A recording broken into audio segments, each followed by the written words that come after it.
langit dan bumi itu ciptaan kelima dari Yesus Tuhan Allah. Saya Pendeta Henry Tandianta, Master of Bibliology Studies. Banyak orang tidak menyangka ya. Mereka berpikir Allah itu ya cuman menciptakan langit dan bumi dan segala isinya.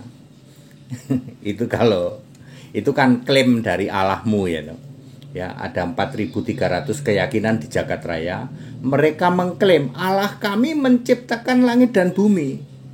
Iya, langit dan buminya ada berapa? Ada satu. Mosok diciptakan oleh 4.300.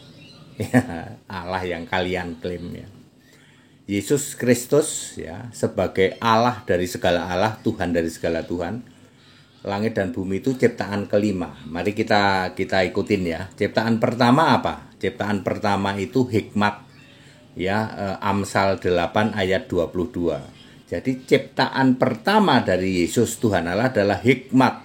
Sehingga Yesus disebut Allah penuh hikmat. Satu-satunya Allah penuh hikmat itu Yesus.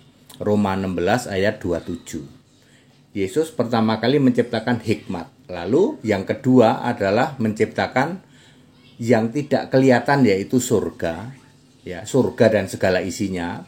Yang ketiga menciptakan bumi purbakala dan samudra raya. Itu ada di Amsal 8 ayat 23-24. Lalu menciptakan segala sesuatu pendukung. Yohanes 1 ayat 3. Saya ulang. Pertama kali Yesus menciptakan hikmat. Lalu yang kedua menciptakan surga dan segala isinya, itu ada malaikat, serafim, kerub, tahta surga, Kolose 1 ayat 16. Lalu menciptakan yang kelihatan, bumi belum berbentuk, samudra raya, Amsal 8 ayat 23-24. Lalu segala sesuatu pendukung, itu bisa oksigen, mineral, dan seterusnya. Itu di masa kekekalan. Yang menciptakan siapa? Firman. Firman itu Tuhan ya. F-nya huruf besar. Kemudian ciptaan kelima, langit, bumi, bulat, dan segala isinya. Termasuk manusia, termasuk binatang, termasuk tumbuhan, termasuk matahari, bulan, dan bintang-bintang. Kejadian pasal 1 ayat 1-31. Ciptaan Yesus Tuhan Allah kelima. Ya, udah berhenti. Sudah berhenti itu ya, sudah 4 tambah 1, 5. Jadi sampai sekarang belum ada penciptaan lagi. Lalu penciptaan selanjutnya nanti pada saat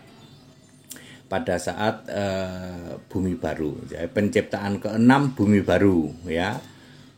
Wahyu 21 ayat 1. Penciptaan ke-7 Yerusalem baru. Wahyu 21 ayat 9 sampai 27. Penciptaan ke-8 neraka. Ya, itu ya. Jadi Anda yang mengklaim Allah kami pencipta langit dan bumi, ya itu cuma nerusin itu. Lalu terus yang mencipta surga siapa? Makanya di keyakinan lain tidak ada yang bisa menjelaskan surga itu ada di mana, surga itu isinya apa, ya siapa yang menciptakan surga, siapa yang duduk di tata surga. Nggak ada yang tahu selain orang Kristen, ya.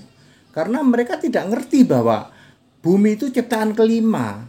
Ya, sebelumnya dia nggak tahu ada ciptakan hikmat, ciptakan surga dan segala isinya, bumi belum berbentuk, samudra raya dan segala sesuatu pendukung. Ya, mereka nggak tahu itu. Ya, jadi clear, klaim Allahmu menjadi berantakan dong. Maksud Allahmu cuma mengklaim Allah kami sang pencipta langit dan bumi. Lah yang sebelumnya surga, bumi belum berbentuk, malaikat, siapa yang menciptakan? Allahnya orang Kristen, Yesus Kristus. Ini baru ciamik ya. Allah segala Allah, Rab segala Rab. Yesus Tuhan dan Allah, Dia duduk di tahta, dalam terang tak tertandiri. Yesus Maha Kuasa, Alfa Omega, dulu sekarang dan selamanya. Yesus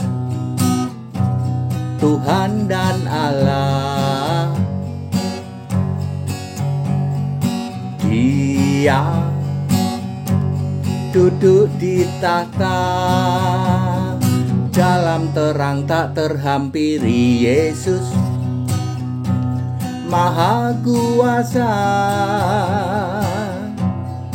Alfa Omega, dulu sekarang dan selamanya. Haleluya, harus dipuja dalam setiap hidup kita, harus disembah satu-satunya Tuhan Allah. Kita muliakan Allah di dalam nama Kristus, sebab Tuhan Allah Yesus Kristuslah namanya. Jadi very clear, Tuhan Allah itu Yesus Kristus. Mencipta bukan cuman bumi bulat. Bumi bulat itu ciptaan kelima. Ya, Anda yang mengklaim Allah kami Pak pencipta bumi bulat, emang cuman bumi bulat doang? Yesus sebagai satu-satunya Allah, ya, dia mencipta, ya, lalu dia yang menentukan kiamat, dia bikin baru lagi, bumi baru.